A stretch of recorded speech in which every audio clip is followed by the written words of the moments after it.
Pongan de pie y busquen en sus Biblias a Hebreos capítulo 5. Eso que usted está mal acostumbrado ya por gente como Orlando y compañía. Y Ariel y tú mismo, Richard, de ponerlo de pie muchísimas veces. Y le hacía falta, porque Daniel no lo hizo. Pero vamos a hacerlo para que leamos juntos la porción para esta noche en el libro o la epístola a los Hebreos, capítulo 5. Versículos del 11 hasta el 6:3. Epístola a los Hebreos. Dice así la palabra de Dios: acerca de esto tenemos mucho que decir y difícil de explicar, por cuanto os habéis hecho tardos para oír. Porque debiendo ser ya maestros, después de tanto tiempo, tenéis necesidad de que se os vuelva a enseñar cuáles son los primeros rudimentos de la palabra de Dios, y habéis llegado a ser tales que tenéis necesidad de leche y no de alimento sólido. Y todo aquel que participa de la leche es inexperto en la palabra de justicia, porque es niño. Pero el alimento sólido es para los que han alcanzado madurez, para los que por el uso tienen los sentidos ejercitados en el discernimiento del bien y del mal.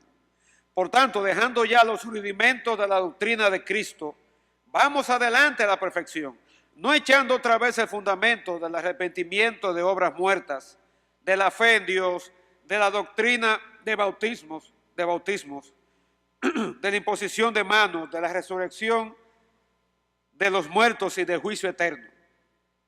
Y esto haremos si Dios en verdad lo permite. Y quiero compartir con ustedes, a partir de este pasaje, un tema que hemos titulado Avancemos hacia la madurez. Como dice el versículo 1 del capítulo 6, avancemos hacia la madurez.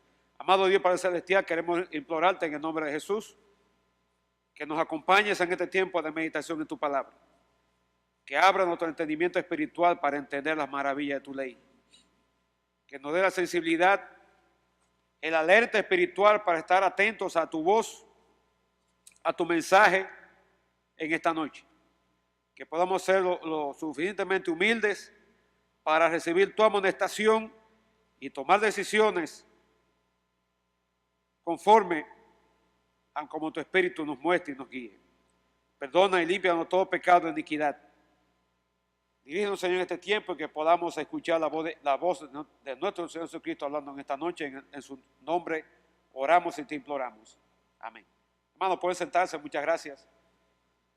En el mundo moderno y en el pleno siglo XXI hay millones de niños, de jóvenes, incluso de adultos, que padecen de desnutrición. Y eso debido, obviamente, a una pobre alimentación, a lo que yo le llamo un hipopapeo. Hipo por debajo, papeo. O no hay, o hay hipo, o hay papeo, como usted quiera ponerle. Y eso debido, ¿verdad?, o consecuencia de situaciones que se dan en varias partes de este planeta, hambrunas debido a sequías, a desastres naturales, a guerras fratricidas, incluso a gobiernos corruptos e indolentes ante la necesidad, e indiferentes, ¿verdad?, ante la necesidad y la suerte de aquellos sobre quienes gobiernan. Y definitivamente son patéticas y deprimentes las imágenes que a veces vemos en la prensa, en revistas, en la televisión, en internet, sobre niños flamélicos, niños cadavéricos, niños enjutos de carne, por problemas precisamente de muy pobre, muy mala alimentación, o quizás haber nacido de mujeres que tenían ese mismo problema. Y eso se da, ¿verdad?, en países tercermundistas, donde ya sea por desastres naturales o por luchas entre facciones rivales, pues la economía se ha ido a pique y no hay la comida, es muy poca para satisfacer la necesidad de toda la población, y de quienes más sufren son los niños, quienes más sufren son los infantes. Y es un problema social que es motivo de preocupación en todos los gobiernos, es motivo de preocupación en las Naciones Unidas, en la Organización para la Alimentación, en la UNICEF y todas estas instituciones que tienen que ver con la niñez y con la alimentación. Y definitivamente, y eso no tenemos que ir muy lejos, nuestro vecino país de Haití, y aquí mismo en nuestra nación, en localidades del sur profundo y otras localidades de las fronteras, es triste ver niños que pasan por esa situación. Pero yo no voy a hablar sobre eso. Yo voy a hablar sobre un mal similar, pero en el orden espiritual, que azota a las iglesias cristianas. Un mal que tiene que ver también con desnutrición, pero es una desnutrición en el orden espiritual. Y tiene que ver con la falta de crecimiento, con la falta de madurez espiritual que se ve en la gran mayoría de los creyentes. Creyentes que tienen tiempo en la fe, pero todavía sus reacciones ante situaciones difíciles o ante circunstancias donde se pone a prueba su carácter, pues deja mucho que desear.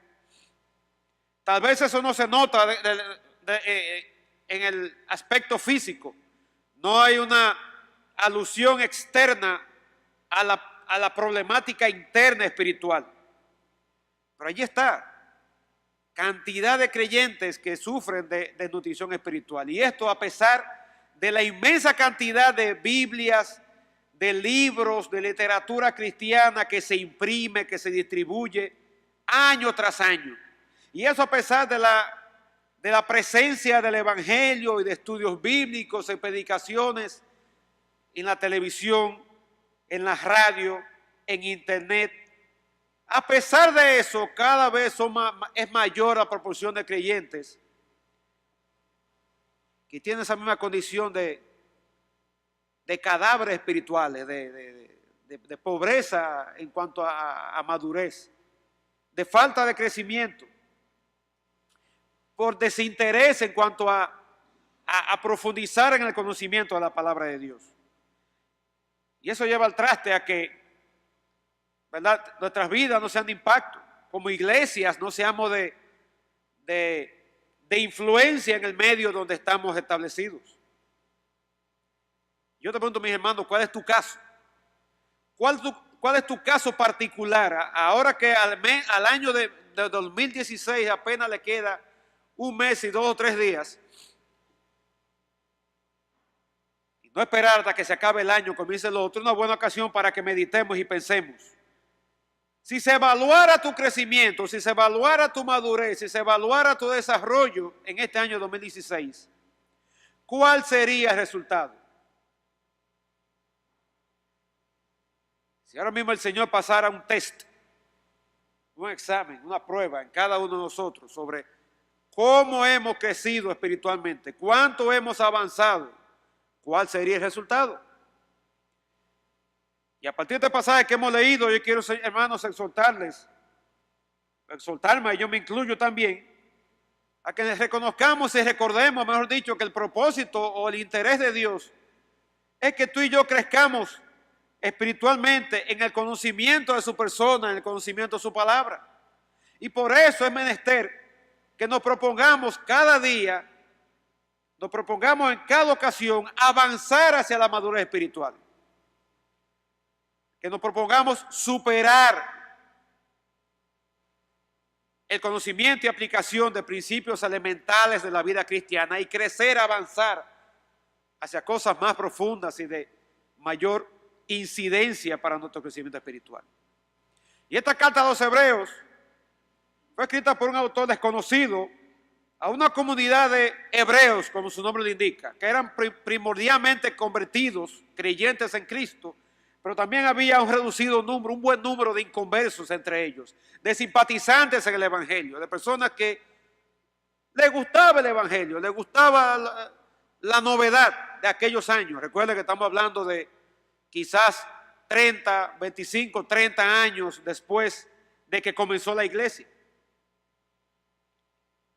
Y el énfasis en el sacerdocio y los sacrificios levíticos, más la total ausencia de referencia a gentiles, indica que precisamente esta carta fue escrita directamente a un grupo, a una comunidad de creyentes hebreos.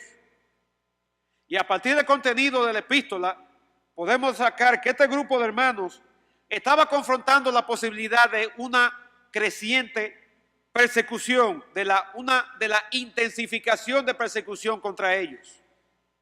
Quizá persecución por parte de nacionales o compatriotas de ellos que los adversaban en la fe, tal vez persecución por parte de las autoridades romanas, que eran los que dominaban en ese tiempo. Y eran personas que ante la presión que estaban comenzando a vivir, ellos comenzaron a flaquear en su fe. Comenzaron a buscar alguna manera de desembarazarse o de quitarse de encima cualquier alusión o cualquier identificación con Cristo. Y es más, estaban contemplando la posibilidad de volver al judaísmo. Ellos veían a sus compatriotas allá en Jerusalén y en otros pueblos que por ser practicantes de judaísmo no tenían los problemas que ellos estaban viviendo. No estaban siendo atacados por sus propios compatriotas y los romanos lo dejaban tranquilos. Y estaban pensando en la posibilidad de volver al judaísmo para así poder zafarse de eso que ellos veían en el horizonte que se les estaba acercando a velocidad vertiginosa. Y eran creyentes que tal vez vivían fuera de Palestina, fuera de la provincia de Judea o de Galilea. No se puede deducir exactamente la localización de ellos, pero lo que es seguro que pertenecían a un grupo de creyentes que no habían conocido ni compartido de manera personal con el Señor Jesucristo. Es más, como dice el capítulo 2, versículos del 1 al 3 o al 4, ellos habían escuchado el evangelio por parte de otros.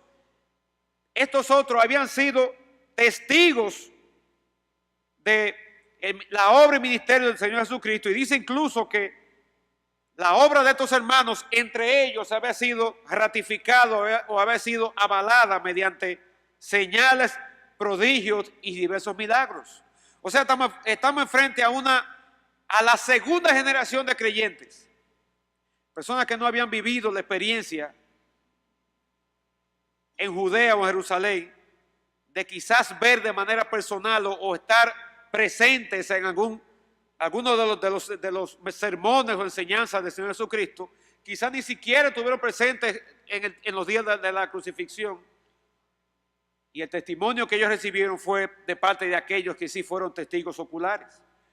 De modo que es un grupo de creyentes de segunda generación, quienes posiblemente habían participado mientras vivían en Jerusalén de los sacrificios en el templo, pero ahora en el exilio tenía que conformarse con ir a las sinagogas a escuchar, ¿verdad?, la exposición de la palabra, compartir con otros que junto con ellos previamente habían practicado que practicaban el judaísmo, pero todavía añoraban, todavía anhelaban esos días cuando iban al templo y tenían esa serie de rituales. Y entonces, ese anhelo que ellos sentían, más la presión que estaban recibiendo, que lo estaba motivando o tentando a volverse al judaísmo, motivó al autor de Hebreos a escribirle para demostrarle y enfatizarle la superioridad de Cristo sobre todo lo que tenga que ver con sacrificio y todo lo que tiene que ver con el antiguo pacto. El autor de Hebreos les escribe para demostrarle cuán superior es el cristianismo al judaísmo, cuánto por encima de todo lo que ellos habían vivido, conocido, experimentado, era la nueva fe que Dios en su gracia le había permitido comenzar a vivir. Y el tema de esta epístola se puede resumir brevemente en lo siguiente: tú y yo, como creyentes en Cristo, debido al sacrificio perfecto de nuestro Señor Jesucristo, tenemos en Él a un sumo sacerdote, a un gran sumo sacerdote perfecto, a través de quien y a través de cuyo ministerio todo es nuevo y todo es mejor que el antiguo pacto. Cristo es el sacrificio perfecto por los pecados. Entonces Jesucristo es el sumo sacerdote perfecto. Y en Él todo es nuevo y todo es mejor que cualquier cosa que tú puedas pensar o quizás contemplar, volver a practicar. Cristo es superior al catolicismo, Cristo es superior al materialismo, Cristo es superior a cualquier cosa que haya sido la característica de tu vida anterior cuando estabas muerto en delitos y pecados. Y así el autor comienza su exposición. Y en el capítulo 1 y capítulo 2 les demuestra la superioridad de la posición de Jesucristo, que el Señor está por encima de los ángeles y por encima de Moisés. Y en el capítulo 4 en adelante le quieren demostrar la superioridad del sacerdocio de Cristo por encima del sacerdocio arónico. Un sacerdocio que le fue dado por parte de Dios. Y dice en el versículo 10 del capítulo 15 que Cristo fue declarado por Dios sumo sacerdote según el orden de Melquisedec. Y yo imagino que el autor de los Hebreos está inspirado escribiendo. Y como si estuviera dando una cátedra, pero bueno, primero se detiene y dice, pero espérate, que hay un problema. Yo no puedo seguir ahondando y metiéndome más profundo en este tema. Hay un problema aquí. Y él se detiene en el versículo 10 del capítulo 5 y hace una pausa que abarca los versículos finales del capítulo 5 y todo el capítulo 6. Hace un paréntesis para hacer una exhortación a sus destinatarios. Debido a que de alguna manera él conocía la condición espiritual de ellos y entendía que estaba en una situación muy peligrosa que incluso podría llevarlos a la apostasía y a la rebelión espiritual. Y de las primeras exhortaciones que él le da, podemos sacar para nosotros 3 verdades espirituales que quiero compartir con ustedes en esta noche. Verdades espirituales que se aplican muy bien a la vida de cada uno de nosotros, creyentes del siglo XXI. Y en primer lugar, quiero poner en tu mente y corazón de que debes reconocer cuál es tu condición espiritual actual. Posiblemente una situación espiritual de falta de madurez y de crecimiento o de estancamiento en tu relación con el Señor. Estancamiento, enchivamiento en tu crecimiento espiritual. Y vemos en el versículo 11 que comienza diciendo acerca de esto. Y esta expresión acerca de esto conecta con los versículos anteriores. Y como dije, el autor de los Hebreos hasta aquí quiere demostrarle a sus destinatarios la superioridad de Cristo sobre los sacrificios. Los sacrificios levíticos que se hacían todavía el templo de Jerusalén estaba en pie, no había sido destruido. Faltaban unos poquitos años para la guerra de los romanos, la guerra de los judíos y el asedio que el ejército romano con Tito a la cabeza hicieron y finalmente concluyó con la destrucción de la ciudad y del templo, la matanza de casi 1 millón de judíos y la deportación de un grupo enorme más.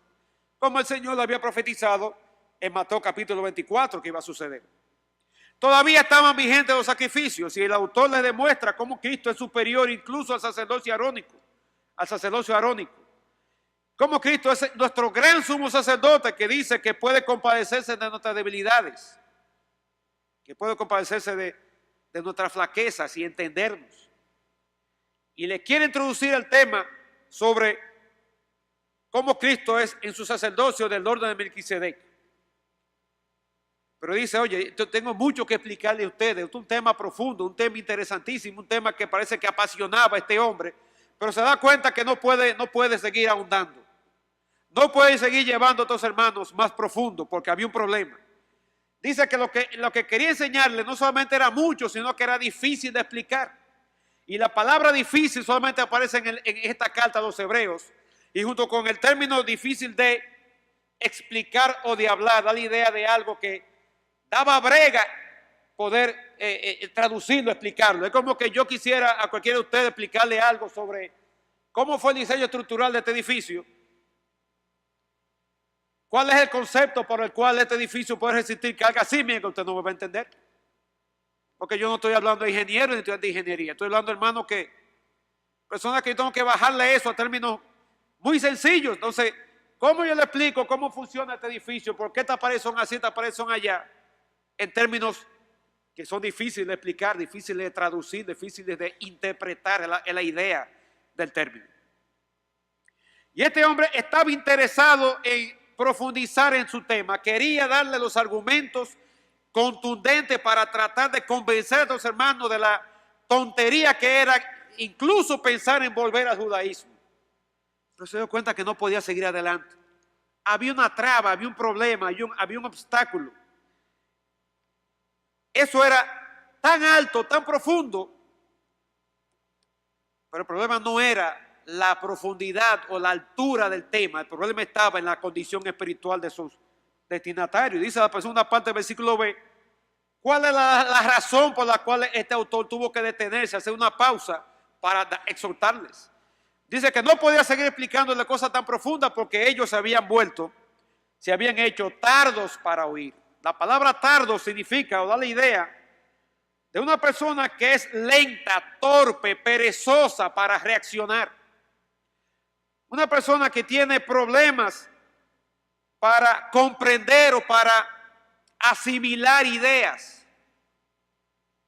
No es una persona bruta, no es una persona con poco coeficiente intelectual, es una persona haragana, que no quiere, que quiere que le den las cosas masticadas, que quieren que los argumentos se los presenten ya bien diluidito, bien como si fuera una papilla. No están dispuestos a escuchar argumentos que los pongan a pensar, y en esta generación que estamos viviendo, ¿verdad?, de los juegos electrónicos y de todo viene instantáneo, cada vez se hace más difícil encontrar personas que puedan tomar una idea, asimilarla, madurarla, rumiarla y luego dar un resultado. Ese es el problema de esta generación. Por eso es que cada vez países que antes estaban a la vanguardia de tecnología, cada vez están quedando más atrás por otros países que con generaciones que le están llevando la delantera. Estos hermanos dicen que se habían vuelto perezosos, tardos para oír. La misma palabra aparece en el versículo 12 del capítulo 6 que dice, a fin de que no os hagáis perezosos, sino imitadores de aquellos que por la fe y la paciencia heredan las promesas. Y de nuevo, no eran personas que tenían problemas para aprender, no eran personas que tenían dificultad para estudiar, eran simplemente personas que por el paso del tiempo se habían vuelto pues lentos, perezosos, tardos para asimilar, para recibir las enseñanzas. Dice que se han vuelto tardos para oír, y la palabra oír da la idea de la habilidad de escuchar con detenimiento, la habilidad de escuchar con atención, de recibir las informaciones y procesarlas en el cerebro y ponerla en su justo lugar y luego sacar conclusiones y sacar deducciones. Ellos se habían vuelto lentos o perezosos para proseguir hacia un vigoroso crecimiento en el conocimiento de la persona de Dios y de las Escrituras. Se habían quedado estancados y, como veremos más adelante, se habían quedado en los rudimentos, en las cosas básicas iniciales. No habían mostrado interés o disposición de avanzar a cosas un poquito más profundas, un poquito para cosas o temas más allá de lo básico, y por eso el autor tiene que detenerse. El autor no puede seguir adelante, tiene primero que hacerles entender a ellos cuál era el real problema por el cual estaban pensando apartarse, o el cual estaban contemplando dejar o quitarse de encima cualquier identificación con Cristo y así poder huir de las presiones que se estaban avecinando. Y es muy típico entre nosotros, especialmente los que tienen niños pequeños, ¿verdad? Aquello de que hay niños que confrontan en su edad escolar o preescolar problemas de aprendizaje. Y se han dado, hay muchas especialidades, muchas personas, incluso dentro de nosotros, hermanas que se dedican a eso, a trabajar con niños que tienen problemas de aprendizaje en la edad escolar. Ya sea que le tenga problemas para distinguir palabras, o tenga problemas para aprender a leer o escribir, o quizá problemas para hablar o para socializarse. Eso es muy típico en estos días. Yo no sé si es una epidemia que hay o si eso antes existía pero nadie se daba cuenta, pero No falta un hogar donde hay un niño con problemas de esa naturaleza y que requiere ayuda especial, ayuda profesional, ayuda muy diferenciada. ¿Y cuántos de nosotros no padecemos lo mismo? ¿Cuántos de nosotros tenemos dificultad para poder entender cosas espirituales que o temas bíblicos que cuando se nos expone mejor queremos salir huyendo porque como que eso demasiado, lo encontramos demasiado profundo, demasiado alto para nosotros, cuando tal vez es tiempo de que ya estemos recibiendo enseñanza de esa naturaleza. Yo me pregunto cuánto trabajo debe darle a Pedro y a Yadín diseñar el programa de enseñanza y de predicaciones cuando tienen que evaluar cuál es el nivel espiritual de la mayoría de la congregación. Y quizás quieren tocar un tema X, o quieren invitar a un predicador tal, o anhelan programar una conferencia sobre un tema profético, un tema de misiones, un tema muy actual, pero se frena porque dice, realmente, ¿está la congregación preparada para eso? Y la pregunta debe ser, ¿cuán preparado estás tú, mi hermano? ¿Cuánto en este año tú has avanzado en cuanto en la escalera, verdad, de crecimiento espiritual y de madurez? Aquí este autor no podía seguir explicándole cosas más profundas porque se encontró con que eran cosas que le iba a dar brega explicarle porque estos hermanos se habían hecho tardos para oír. Pero a pesar de nuestra condición, en segundo lugar es importante reconocer que ese propósito es la voluntad de Dios, que tú y yo crezcamos. No es un tema para que nos quedemos estancados ni nos quedemos enchivados en nuestra condición. Eso no es lo que Dios quiere para ti y para mí. Su propósito, su deseo, su voluntad es que crezcamos en el conocimiento de su persona y de su palabra. Y en el versículo 12 vemos en primer lugar cuál es la condición de los destinatarios. Y vamos a llegar al punto de cuál es de esto que le acabo de mencionar, que el propósito de Dios para ti y para mí es que crezcamos en el conocimiento de su persona y de su palabra. ¿Y qué se esperaba? ¿Qué se suponía que debía ser la condición de los hermanos? Dice el versículo 12 que ellos debían ya ser maestros. Ya ellos debían estar en una condición de que debían ser instructores de otros, debían llevar a otros a niveles espirituales, a tomar a nuevos creyentes, tomar, verdad, a neófitos en la fe, encaminarlo y llevarlo a una posición de crecimiento igual a la que ellos tienen. Y eso debido, como dice ahí, a que ya ellos tenían tiempo en la fe. Quizás tenían 5, 10 años, 15 años. No se nos dice de pasaje de manera implícita. Pero cuando dice después de tanto tiempo, da la idea de que no eran creyentes que habían llegado al evangelio meses o 1 o 2 años atrás. Tenían ya unos buenos años en los caminos del Señor y se esperaba que ya fueran maestros de la palabra, maestros espirituales. Y es bueno contar, hermano, que es bueno señalar que vejez o tiempo en la fe no es sinónimo de crecimiento espiritual. Tener una larga data dentro de la iglesia cristiana no es sinónimo de que esa persona ya se le puede tildar como una persona madura o como una persona espiritual. Aunque el tiempo también tiene su valor, porque tampoco podemos decir que una persona que acaba de llegar a Cristo en 2 meses, porque se leyó la Biblia de tapa a tapa, ya se puede decir que una persona espiritual o madura. Le falta también la experiencia y el vivir las vivencias. Pero de esta persona no podemos decir que tenían esa excusa. Ya debían ser maestros de la fe, pero ¿cuál era la realidad de su situación? Dice el autor que a pesar de eso, eran personas que todavía tenían necesidad de que se les volviera a enseñar. Y claro, todos tenemos necesidad de que se nos enseñe. Aún el maestro más elevado en cuanto a la escritura, algo puede aprender de otros. Pero dice ahí que ellos todavía estaban en una condición que necesitaban ser enseñados de cuáles eran o cuáles son los primeros rudimentos de la palabra de Dios. Y aquí la palabra rudimento da la idea de algo elemental, de algo que es básico. Es como, por ejemplo, en matemática. ¿Qué es lo básico en matemática? Aprenderse los 10 números, ¿cuál es la palabra? Los 10 números decimales, del 0 al 9. 0, 1, 2, 3, 4, 5, 6, 7, 8, 9. O lo básico, aprender a sumar y restar. Eso es lo básico. No, ¿verdad? No esperar que sepan ecuaciones diferenciales, ni que sepan, ¿verdad?, de integrales dobles o triples, o que... No, simplemente, ¿qué es lo elemental en matemática? Que conozcan los números y aprendan a sumar y restar, ¿ya? ¿Qué es lo básico en lengua española?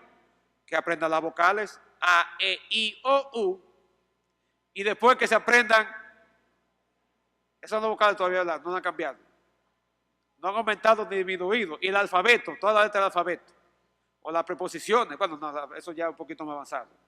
Pero los rudimentos, los primeros rudimentos dan la idea de aquellas cosas básicas, elementales, con las cuales ellos fueron instruidos cuando vinieron a la fe en Jesucristo y fueron instruidos por aquellos que, como dije al principio, habían sido testigos oculares de la vida y ministerio del Señor Jesucristo. Y esta palabra aparece otras veces en el Nuevo Testamento para darle idea de la sustancia del mundo material, como dice en 2 de Pedro, que dice que los elementos al final serán destruidos, la misma palabra que se traduce por rudimento en 2 de Pedro capítulo 3. En Colosenses 2.8 tiene que ver con las engañosas especulaciones de los misterios que le encantaba a los gentiles pues escudriñar, o de las teorías judaicas que estaban llenando las iglesias y estaban dañando la fe de los hermanos, por la cual Pablo dice, le escribe a los colosenses para advertirles sobre eso. Esta misma palabra tiene que ver con los rudimentos en cualquier religión, en las cosas básicas que alguien que quiere introducirse en cualquier religión necesita aprender para conocer de qué se trata. Y aquí en Hebreos capítulo 5, rudimento tiene que ver con esas cosas elementales, esas cosas básicas de la doctrina del Antiguo Testamento. Y en el caso de nosotros, las cosas elementales que de la Escritura tenemos que aprender para comenzar a caminar en la fe cristiana. Y eran los primeros rudimentos, eran las cosas iniciales que ellos habían aprendido. Las cosas iniciales de la palabra, de las palabras, fíjense que está en plural ahí, las palabras de Dios. No la palabra en sentido genérico, sino las palabras. En otra traducción le llama los oráculos de Dios. Da la idea del contenido de toda la ley de Moisés, de todas las declaraciones escritas, reveladas por Dios, que fueron plasmadas por los escritores del Antiguo Testamento, en el caso de esta persona que todavía el Nuevo Testamento apenas estaba comenzando a escribirse. Pero aquí en Hebreo tiene que ver con el contenido de la doctrina cristiana. Ellos todavía necesitaban que se le volvieran al ABC del cristianismo, al ABC de la doctrina. Es como un niño, un muchacho que tenga bachillerato y todavía hay que enseñarle que 2 más 2 son 4, o que antes de P y B se escribe, ¿qué letra se escribe antes de P y B? La M. O a dividir llevando, o a multiplicar tomando, o como dividir tomando prestado, restar tomando, cositas así elementales. A un muchacho que quiere, que va a terminar el bachillerato como Ariana o Betsy, hay que enseñarle eso todavía. Así estaban estos hermanos. Dice también al final del versículo 12 que otro aspecto en la condición espiritual de ellos es que habían llegado a ser tales que todavía necesitaban de leche. Y la leche, metafóricamente, en el Nuevo Testamento, da la idea de enseñanza espiritual elemental. Como dice en 1 de Pedro 2.2, desead como niños recién nacidos la leche espiritual.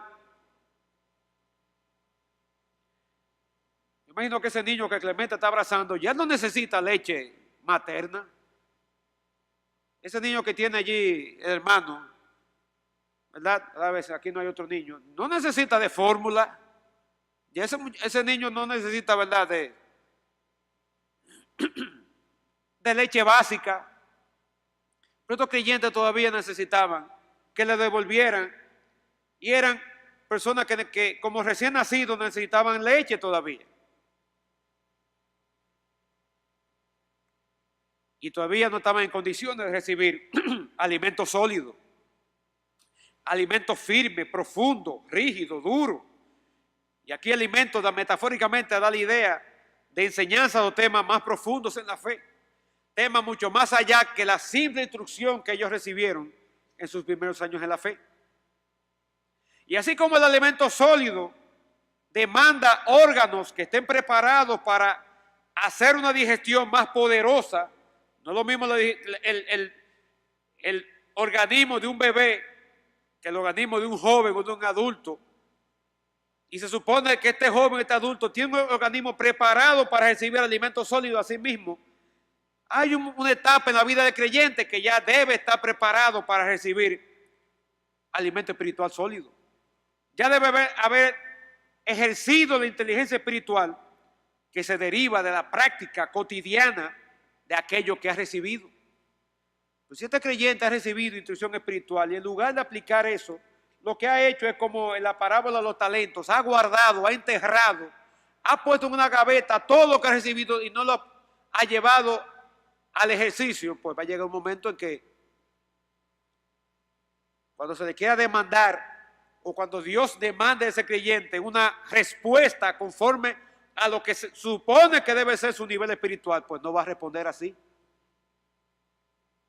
Cuando se le demande a este creyente una reacción que sea conforme a la fe que profesa y sea conforme a los tiempos, al tiempo que tiene en el cristianismo, o que sea conforme al conocimiento que se supone que debe tener, no va a responder de esa manera. ¿Por qué?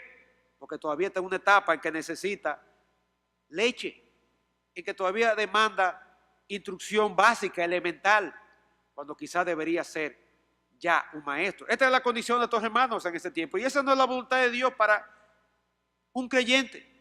Su voluntad no es esa. ¿Qué más dice el versículo 13? Dice que todo aquel que participa, que bebe, que toma leche, dice que es inexperto en la palabra de justicia. Entonces, hermanos, no solamente todavía necesitaban las cosas básicas, sino que eso era una señal de inmadurez espiritual, una señal de falta de crecimiento espiritual. Eran personas que todavía estaban poco experimentados, no instruidos, porque instrucción la tenían de más, pero estaban poco ejercitados, eran poco hábiles para aplicar lo que habían aprendido. Esos centímetros que hay de la cabeza al corazón, pues tenían un freno, había un precipicio, había una interrupción. Y tenía la cabeza, ¿verdad?, llena de conocimiento, pero muy poco de eso bajaba al corazón para fines de aplicar. Y esa era la condición propia es la condición propia de un neófito. Porque dice al final que quien participa de la leche es inexperto en la palabra de justicia porque es niño. Y aquí la palabra niño da la idea de un recién nacido, de una persona que todavía está en una condición de desarrollo físico que no puede recibir alimento sólido, todavía está a nivel de papilla, a nivel de purez, a nivel de leche básica. No se le puede dar un trozo de yuca con un pedazo de carne de chivo, o un pedazo ¿cómo es, Mariana? De chenchen, con habichuela, o chicharrón de pollo, o chicharrón de... o chuleta, dice por aquí. Todavía ese niño, y yo sé que algunos que no sé si han cenado, se está aguando la boca. Pero más lamentablemente muchos de nosotros estamos en esa situación. Y eso caracteriza, por ejemplo, esa situación fue la característica de los creyentes en Corinto, a quien Pablo le escribe su primera carta y le dice en el capítulo 3, versículo 1. De manera que yo, hermanos, no pude hablaros como espirituales, sino como a carnales, como a niños en Cristo. Ellos tenían más o menos la misma condición que tenían estos hermanos hebreos de esta carta. Aquellos lo demostraban con reacciones y con un comportamiento carnal entre ellos. Estos hermanos lo mostraban con actitudes de querer huir de la persecución y de apartarse de la fe y de volver al judaísmo, menospreciando todo lo que habían aprendido, conocido y experimentado. Y esta condición de niño es la que dice en Efesios capítulo 4, que es la situación de muchos creyentes que son como niños, que pueden ser llevados por cualquier viento de doctrina. Aparece uno por ahí que dice que ha descubierto algo en la Biblia que nadie había descubierto en 20 siglos. ¿Y le creen? Hermano, cuando alguien le dice que ha descubierto algo en 20 siglos, no se lo crea. Porque si Lutero y Calvino no se lo ocurrió, ya nadie se lo va a ocurrir. Porque ya está descubierto. Si aparece alguien por ahí que dice que hay algo nuevo, dice en Isaías capítulo, creo que capítulo 10, a la ley y al testimonio, si no dijere conforme dice este libro, miren,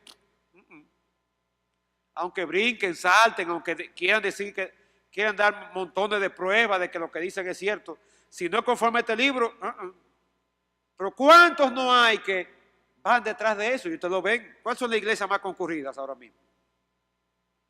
La iglesia donde lo que mueve a la gente es lo sensacional. Lo que mueve a las personas a ir es lo espectacular. ¿Cuál es el estribillo famoso que se da en mucho? Campaña de sanidad, campaña de fe y sanidad, pero por ningún lado aparece el nombre de Jesucristo. Porque están atrayendo a personas que por su niñez espiritual, eso es lo que los mueve. Pero que anuncien una conferencia bíblica. Bueno, van a ir la mitad de los que están aquí esta noche. Y no vayamos muy lejos. Miren a su alrededor. Y ustedes que vienen esta mañana, chequen. Miren a su alrededor, no sean tímidos. Miren la cantidad de asientos vacíos. Compárenlo con la asistencia esta mañana. ¿Qué significa eso? Esos son hermanos que están en esta categoría. Ahora, ustedes son los que están presentes. Ustedes, a ti y a mí, que si no está dándote bochecito esta noche, no lo que faltaron. Tú y yo, ¿cómo estamos? ¿En qué nivel estamos? Y dice el versículo 14, ¿cuál debe ser qué es lo que Dios espera de nosotros? Este es el contraste, comienza con un pero. Pero el alimento sólido es para los que han alcanzado madurez. Dios espera que las enseñanzas básicas, la leche espiritual, para ti y para mí, que tenemos tiempo en la fe, ya sea cosa del pasado, ya sean cosas superadas, y que ahora estemos anhelando alimento sólido. Alimento sólido que dice que es para aquellos que han alcanzado madurez. La idea de madurez es la idea de personas que están en una etapa avanzada del desarrollo espiritual, que están en una etapa avanzada como producto de la combinación de una vida de experiencia más las enseñanzas más el tiempo que da, o la madurez que da el tiempo. Una cosa que más se publicita, por ejemplo, de los rones, es el tiempo que pasan añejándose. Y eso le da más calidad, le da más prestigio, le da más valor.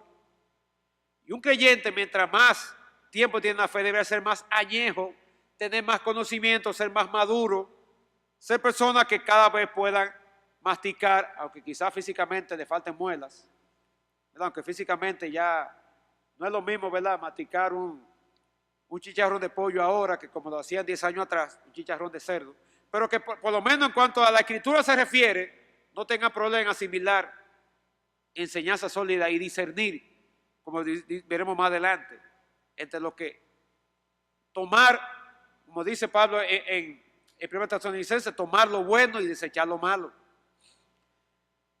Alimentos sólidos también son para aquellos que dice al final, versículo 14, tienen los sentidos ejercitados en el discernimiento del bien y del mal. Son personas que tienen sus facultades mentales y sus facultades espirituales ejercitadas. Y a propósito de ejercicio y de Smart Fit, pues ahora que este boom, yo veo que la mitad de los vehículos, hermanos, tienen un sello de Smart Fit. Ojalá tuvieran un sello también de que están Smart Fiteándose en esto, espiritualmente, ¿verdad? Y que puedan ser personas, como dice ahí, que estén ejercitados, estén en el gimnasio espiritual cada día y creciendo en el discernimiento del bien y del mal. La idea de discernimiento es poder distinguir, poder hacer separación, poder hacer juicio entre el bien y el mal. Y la idea del bien y el mal no tiene que ver con cosas pecaminosas. Es la misma idea que dice en 2 Corintios de que en el tribunal de Cristo seremos juzgados según lo que hayamos hecho aquí en el cuerpo mientras estamos, sea bueno, sea malo. No se va a juzgar nuestro pecado en el tribunal de Cristo. Se va a juzgar cómo usted aprovechó las oportunidades que Dios le dio para vivir para su gloria. Y un creyente maduro es una persona que aprende a distinguir entre lo cotidiano, entre lo trivial y aquello que es importante. Es más, aprende a distinguir entre lo urgente y lo necesario, entre lo que conviene y lo que no conviene, entre lo útil y lo no provechoso. Aprende a distinguir entre aquello que tiene beneficio para la vida eterna y aquello que simplemente es terrenal, temporal. ¿Y cuántos de nosotros, mis hermanos, por ejemplo, un ejemplo, lo que se vivió en este país antes de ayer y todavía ayer? ¿Cuántas personas andaban detrás de lo material en el famoso Black Friday? Y yo pregunto, ¿cuántos creyentes? Usted dirá, sí, pero hay buenas ofertas, pero tú tenías.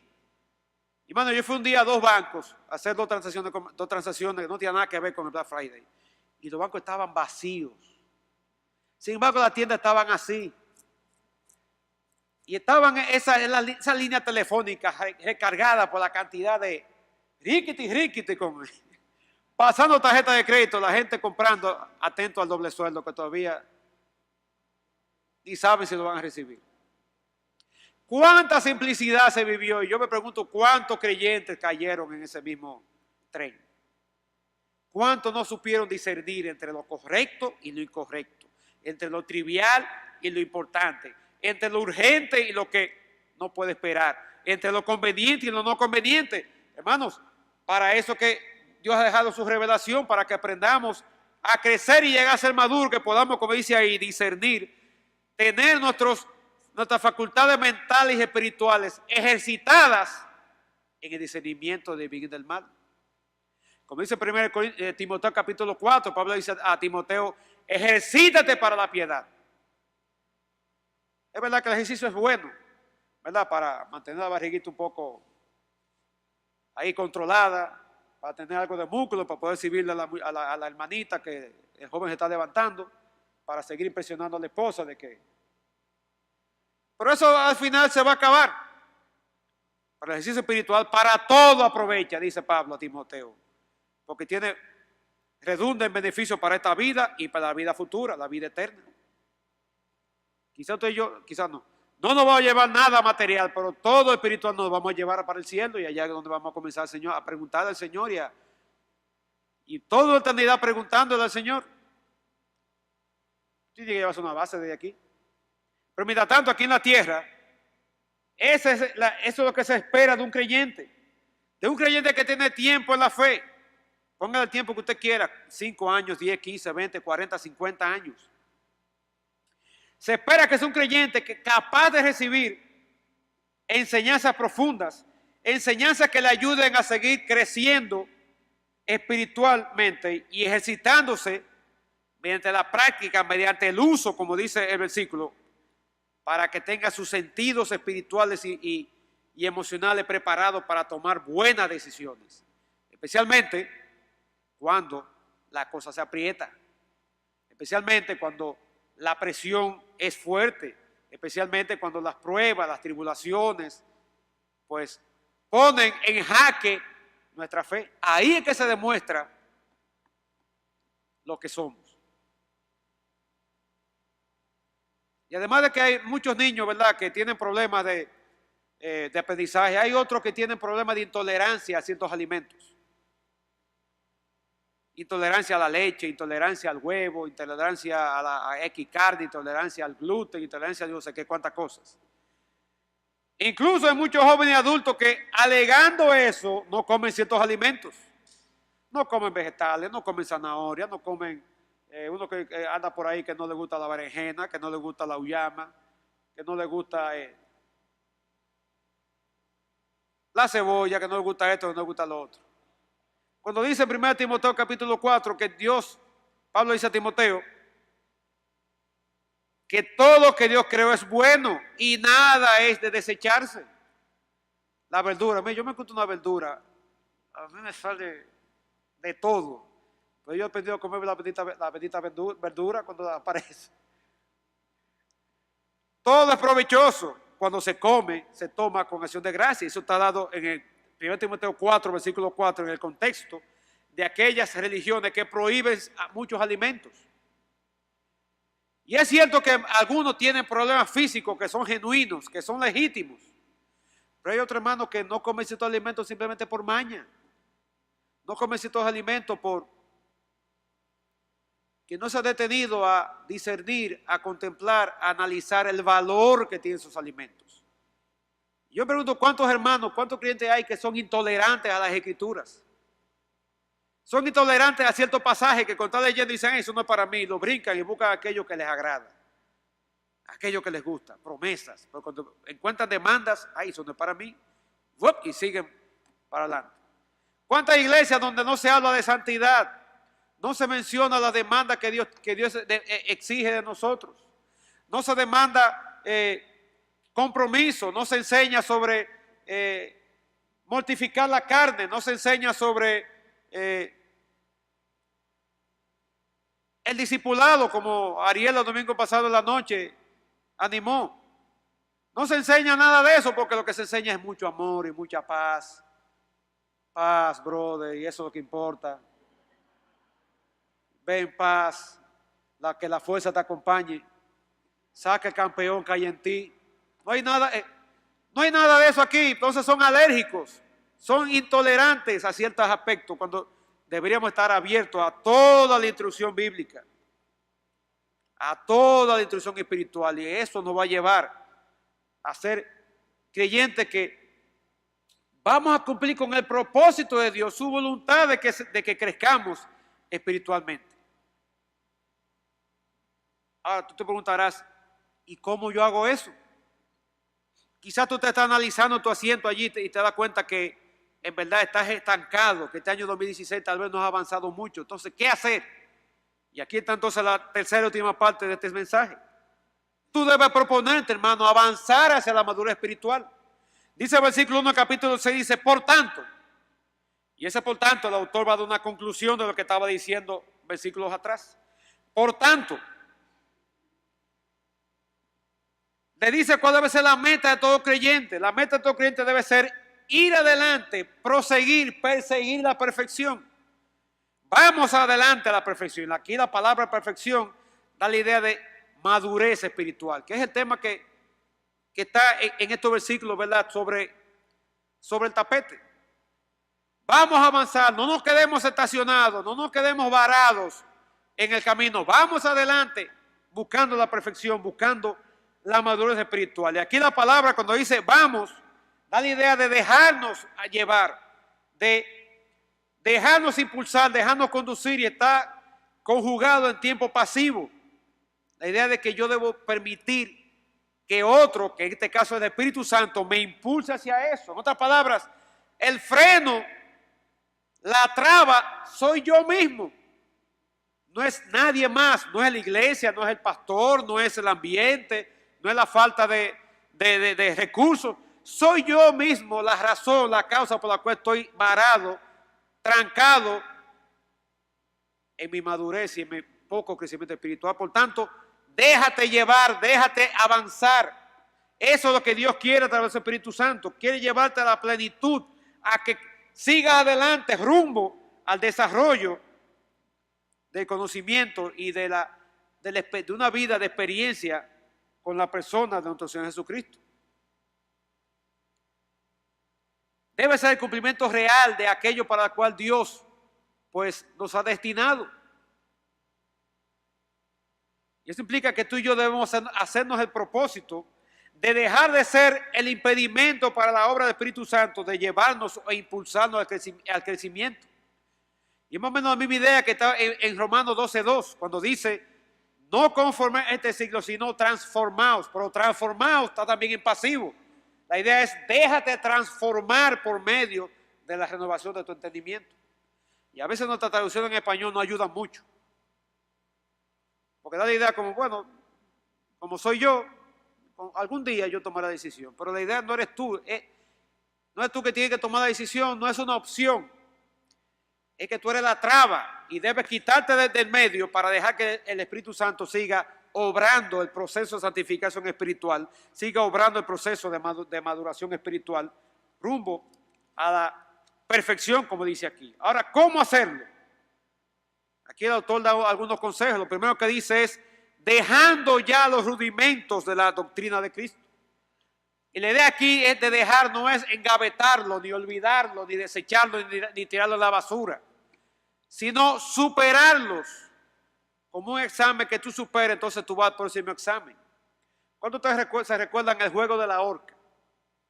Que pasaban, un programa de la televisión española que pasaban aquí. Y era una serie de pruebas que el participante tenía que pasar, y cada vez que pasaba o no uno decía, prueba superada o prueba no superada. Bueno, los rudimentos de la fe debe ser algo superado en tu vida, no olvidado, porque siempre es bueno recordar los fundamentos. De hecho, Pablo dice en Filipenses 3:1 que es bueno que nos recordemos frecuentemente esos rudimentos. Es bueno traer a la memoria esos rudimentos, pero eso no debe ser lo único. En el deporte, los juegos se ganan en béisbol, en basquetbol, en fútbol, se ganan no haciendo malabares ni haciendo, ¿verdad?, cosas extraordinarias como un baloncelista que se pasa la pelota por 20,000 sitios y burla que sé yo cuántos jugadores y mete 60, pero el equipo pierde. Porque no juegan bajo los fundamentos. O este jugador que hace jugada espectacular y da 3 jonrones en un juego, pero el picheo se cae o hace muchísimos errores, etc. En cualquier deporte, seguir los fundamentos es básico para ganar la competencia, igualmente en la vida cristiana. Pero no quedarnos ahí solamente. No quedarnos en los fundamentos simplemente, sino superarlos. Dice luego, vamos adelante, no echando otra vez el fundamento. Y hermano, ya el fundamento está establecido, el fundamento es Cristo. Cristo es la piedra angular, Cristo es la zapata de nuestra vida cristiana, y sobre él, como dice en 1 Corintios capítulo 3, tenemos que cuidar cómo estamos edificando. Si estamos edificando con paja, con hojarasca, con madera, o con hierro, o con concreto, o con aluminio, o con joya preciosa. ¿Cómo estamos edificando sobre Cristo? Pero no seguir edificando basado en las cosas pasadas que hemos aprendido, que son importantes. Y aquí el autor les dice, les da algunas de esas enseñanzas que en aquellos tiempos eran enseñanzas básicas y que no lo voy a definir por asunto de tiempo. Habla, por ejemplo, de no echando otra vez el fundamento del arrepentimiento de obras muertas, de la fe en Dios, de la doctrina del bautismo, de la imposición de manos, de la resurrección de los muertos y del juicio eterno. Y trayendo en otro contexto, todavía se supone que tú y yo que tenemos años de la fe no podemos seguir todavía batallando con cosas como la seguridad de salvación. Que seamos tan baleados por cualquiera que diga que la salvación se pierde y comencemos a pensar, ay, pero que ya si mi salvación se pierde porque se me zafó una mala palabra, porque le dije 3 cosas al guagüero que se me atravesó. Entonces tener como esa zozobra. O seguir insistiendo en la importancia de leer la Biblia todos los días, la importancia de orar. O seguir insistiendo con nosotros en cuanto a la importancia de una vida controlada por el Espíritu Santo. O sobre el compañerismo cristiano, sobre el evangelismo. Son cosas básicas que se le enseña a nuevos creyentes en las 10, 12 o 15 lecciones que se les suministra, o en la clase prebautismal. Son cosas que hay que superarlas y seguir adelante. Sigue adelante. Algunas ideas de cómo seguir adelante vienen a continuación, pero hay un último punto que quiero enfatizar que está en el versículo 3. Y el hecho de que eso es algo que no podemos hacerlo solos. Ya le dije que según dice, cuando dice vamos adelante a la perfección, la idea es déjate llevar, déjate impulsar, en este caso por el Espíritu Santo, hacia la perfección. De modo que no es un trabajo que nosotros podemos hacer por nosotros mismos. Necesitamos ayuda. Si fuera por nosotros mismos, nunca lo vamos a lograr porque nuestra condición natural es una condición de pereza, de haraganería, de lentitud. No queremos hacerlo. Pero tenemos que por nosotros mismos agarrarnos por aquí y llevarnos. Esforzarnos. Mortificar un poquito la carne. Porque es nuestra responsabilidad. Dice ahí, eso haremos. dice el autor. Él se pone, se identifica con el grupo. Eso haremos. Es la responsabilidad tuya y mía avanzar hacia la madurez. Pero hay que recordar que necesitamos ayuda. Por eso termina diciendo, si Dios en verdad lo permite. Y en la vida cristiana siempre hay ese balance. Tu responsabilidad y mi responsabilidad versus la parte de Dios. Es la idea de Filipenses capítulo 2, versículos 2 y 13, donde Pablo dice a los filipenses que reconoce que en ellos está la disposición, pero que recuerden que Dios es el que pone el querer como el hacer. Le dice, ocupaos en vuestra salvación con temor y temblor. Es nuestra responsabilidad, pero recordando que Dios es el que en nosotros pone el querer como el hacer por su buena voluntad. Es la voluntad de Dios que crezcamos hacia la perfección, que crezcamos hacia la madurez. Pero es nuestra responsabilidad tomar las medidas para permitir que el Espíritu Santo nos guíe hacia la madurez. Y algunas ideas para terminar. Hermano, ¿cómo está tu lectura cotidiana y sistemática de la Biblia? ¿Cuántos de ustedes se trazaron un plan de lectura en enero y ya lo están terminando ahora? ¿O cuántos de ustedes comenzaron y llegaron a Levítico y se encontraron en Levítico ese capítulo 11 y ese capítulo 12 que son tan pesados? ¿Saben a qué yo me refiero? Que habla de la lepra y que son como 60 o 65 versículos cada uno y usted dice, y hay que leer esto. Usted llega a número y comienza a mencionar una serie de nombres y hay que leer esto y usted se devuelve. ¿Cómo está tu lectura sistemática y regular de la Biblia? ¿Estás leyendo algunos libros cristianos? No leyendo paquitos evangélicos, no paquitos evangélicos, sino libros de doctrina, libros de vida cristiana, libros que te van a ayudar a crecer espiritualmente. ¿Estás acaso alimentando tu espíritu escuchando sermones? ¿Estás aprendiendo a estudiar inductivamente la Biblia? No simplemente leerla, sino estudiarla, sentarte con un pasaje. Y hay montones de ayuda por ahí. Usted no tiene que saber griego ni hebreo. Pero hay ayudas sencillas que le van a permitir estudiar la Biblia de forma sistemática e inductiva. Y mejor aún, te animas a tomar clases o cursos avanzados. Miren, internet está lleno de cursos de esos. Hay cursos claro, hay que tener cuidado, ¿verdad? Porque aparece de todo. Pero lo grave del caso es que hay muchos recursos y poco lo estamos utilizando. Y quiere el Señor, hermano, que tú y yo, en esta noche, a la luz de este pasaje, al analizarnos y chequear cómo está nuestro crecimiento en la fe, nuestro crecimiento espiritual durante este año 2016, podamos hacer una evaluación. Como dice un autor, ser brutalmente honesto con nosotros mismos y definiendo claramente, ¿no? Diciendo, no, yo estoy estancado, yo me parezco a un bebé espiritual, yo estoy en la misma onda de estos hermanos que estaban enchivados, por lo cual el autor no le podía explicar esto tan difícil. Y tomemos resoluciones, no quedarnos ahí. Todavía falta mucho hasta la venida del Señor. Todavía falta mucha escritura que aprender, mucha Biblia que leer, mucha instrucción. Este libro es infinito, así como Dios lo es. No vamos a terminar de aprenderlo, no vamos a terminar de conocerlo. Pero si nos quedamos frenados, ¿verdad? Nos quedamos frisados en un punto. Esa no es la voluntad de Dios para ti y para mí. Quiere el Señor, mi hermano, que tú entiendas que el propósito de Dios es que tú crezcas espiritualmente, que tú crezcas en el conocimiento de su persona, que tú crezcas en tu relación personal con Él a través de la palabra y la oración. Y eso te anime a tomar medidas para avanzar espiritualmente. No dejando lo básico, no desechándolo, sino continuando, avanzando hacia la madurez. Padre Celestial, gracias te damos por este tiempo, por tu palabra, por tu exhortación esta noche.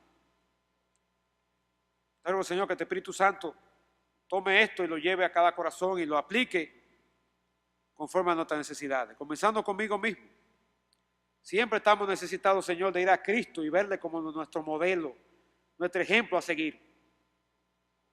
Como el Señor dice tu palabra, que fue obediente y obedeció aprendió mediante la obediencia. Que nosotros podamos aprender y crecer tanto en conocimiento como en aplicación, como en el ejercicio cotidiano del uso de tu palabra para discernir lo que es bueno y lo que es malo, lo que es correcto, lo que es incorrecto, lo que es conveniente, lo que no conviene.